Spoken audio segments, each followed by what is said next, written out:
말씀을 보겠습니다. 말씀은 로마서 15장 7절에서 12절 말씀까지 보겠습니다. 그러므로 그리스도께서 우리를 받아 하나님께 영광을 돌리심과 같이 너희도 서로 받으라.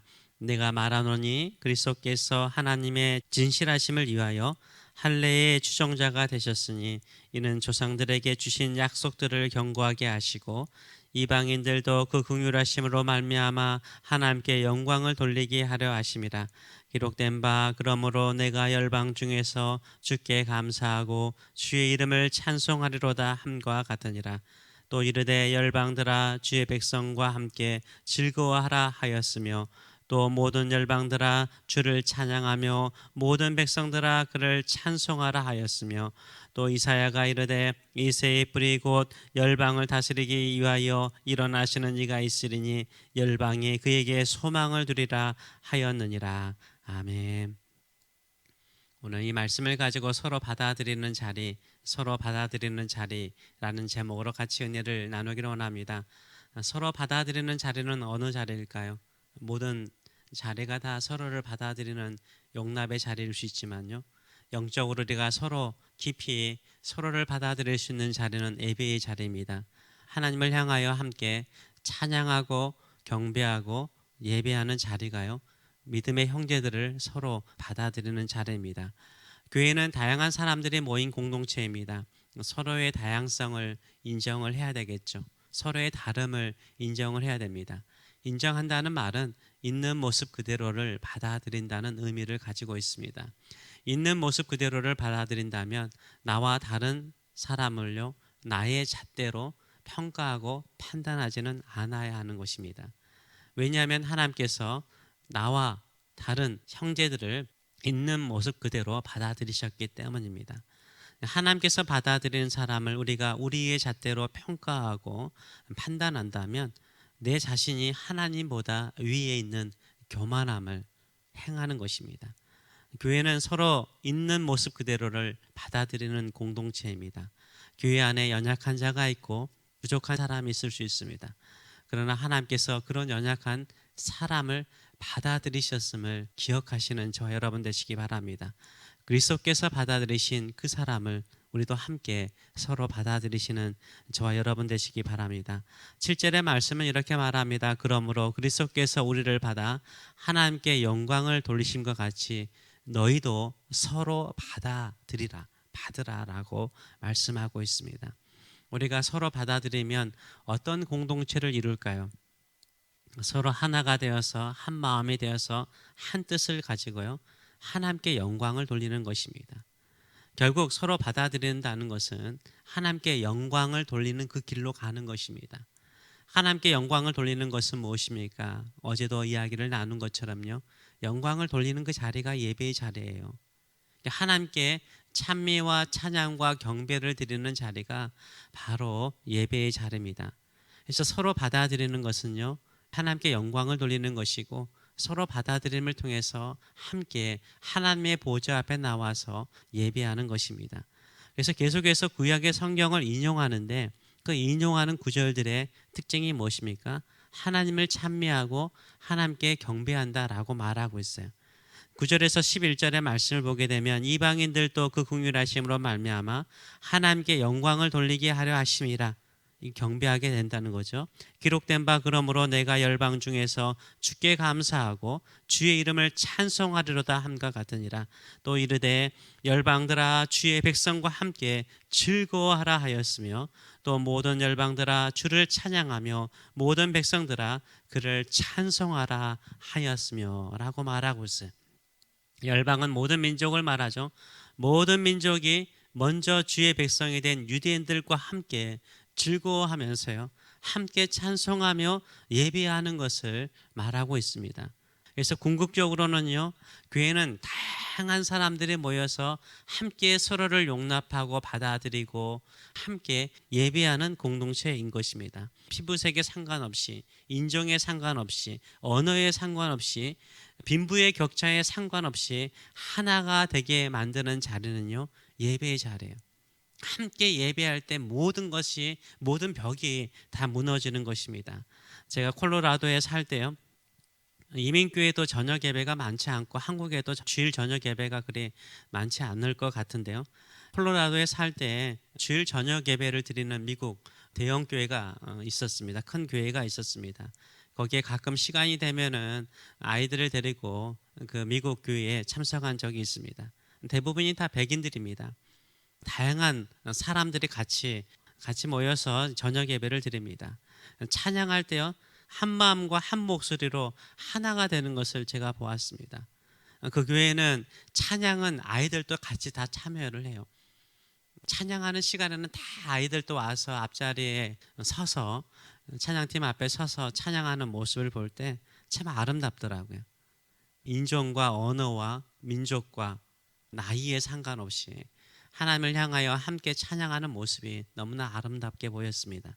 말씀을 들으면서 아멘으로 화답하며 하나가 되는 것을 보았습니다. 예배를 드릴 때는 차별이 없습니다. 인종이나 피부나 신분의 차별이 없습니다. 하나님께서 받아들이는 사람은요, 하나님을 예배하고 경배하며 서로 있는 모습 그대로를 받아들여야 되는 거죠. 유대인들과 이방인들이 서로 받아들이고요, 믿음이 강한 자가 믿음이 연약한 자를 서로 받아들이고 예배하는 것, 그게 아름다운 교회의 모습인 것입니다. 하나님께 함께 영광을 돌리는 그 자리, 그 예배의 자리에 무슨 차별이 있고 무슨 구별이 있겠습니까? 오직 연합과 하나됨이 있는 줄 믿습니다. 예수님께서 이 땅에 인간의 몸을 입고 아버지께 순종하는 종으로 사신 그 이유가 무엇입니까? 언약 백성인 유대인들과 언약 밖에 있는 이방인들을 하나님의 긍휼하심으로 하나 되게 만드는 거죠. 그리스도 안에서 하나 되게 만드는 것입니다. 함께 연합하여 하나님께 영광을 돌리게 만드는 것입니다. 우리가 그 일에 힘쓰시는 저와 여러분 되시길 축원합니다. 그래서 요한계시록에 나오는 환상의 모습 가운데 하나가 무엇입니까? 모든 열방이 하나님의 보좌 앞에 나와서 예배하는 모습이잖아요.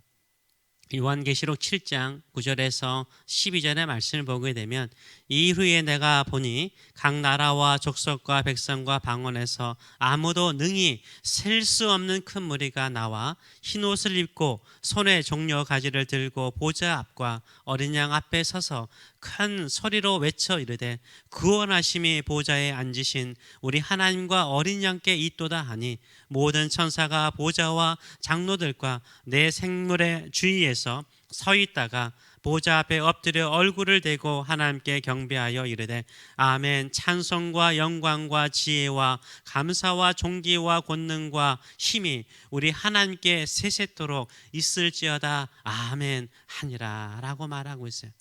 찬양을 연합해서 모든 열방이 다 모여서 천상의 모든 존재들조차도 하나님께, 어린 양 되신 예수 그리스도께 예배하고 경배하는 일에 하나 되는 것을 보여주고 있는 것입니다.